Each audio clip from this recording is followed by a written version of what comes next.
Hi, today is Monday, 25th May 2020, and a whole lot of news are making the rounds in Nigeria. And I'll do well to unpick a few of them that you will find interesting. Starting from the President Muhammadu Buhari's comments on agriculture, to total disregard of social distancing rule by so many Muslims around the country in celebration of Eid Fitr, to an update of COVID-19, to insecurity in the north and bandits ravaging communities, to government functionaries fighting on Twitter. If all this sounds interesting to you and you want to hear my analysis of them, please stick around, hit the subscribe button, and let's get going.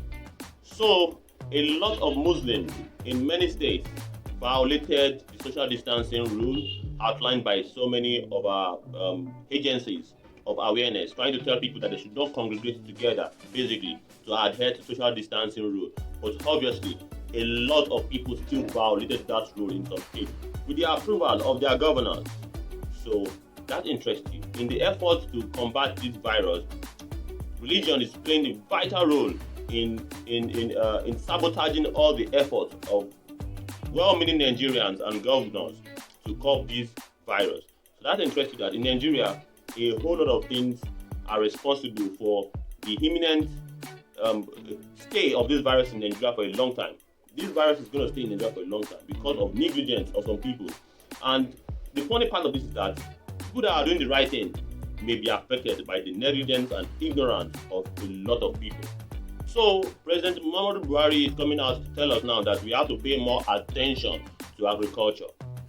Now is the time our government is now waking up. The federal government is now waking up to diversifying the economy and giving attention to agriculture, which to me is too late now, because all the things that we need to make it work cannot work during this time, because there are a whole lot of things going into mechanized farming. You know, if you want to mechanize the way you do things, you have to procure a lot of gadgets that will make you do that.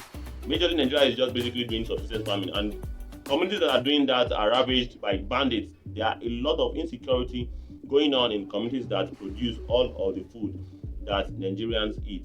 Like in Benue, that their nickname is Food Basket of Nigeria.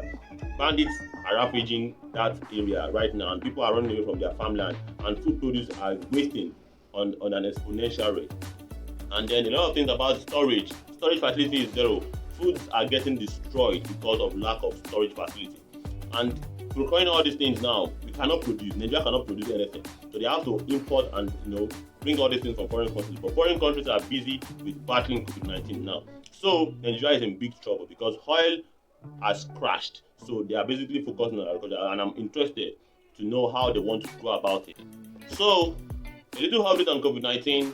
Our figures are basically staggering, but yet we are still getting high figures, despite the fact that we are under testing, and that is very dangerous.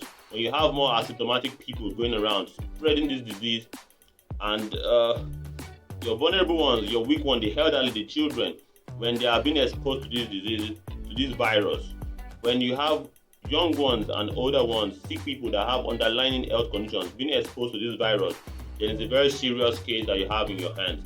When you are not testing enough and you're not containing this virus, and some people are still violating social distancing rules, people are still not wearing masks. All those things are happening, and it's very, very scary. And not to mention the fact that so many people are complaining that they don't have access to potable water to wash their hands, which is one of the things that we were asked to do to minimize the spread of this virus, because frequent washing of hands is very necessary.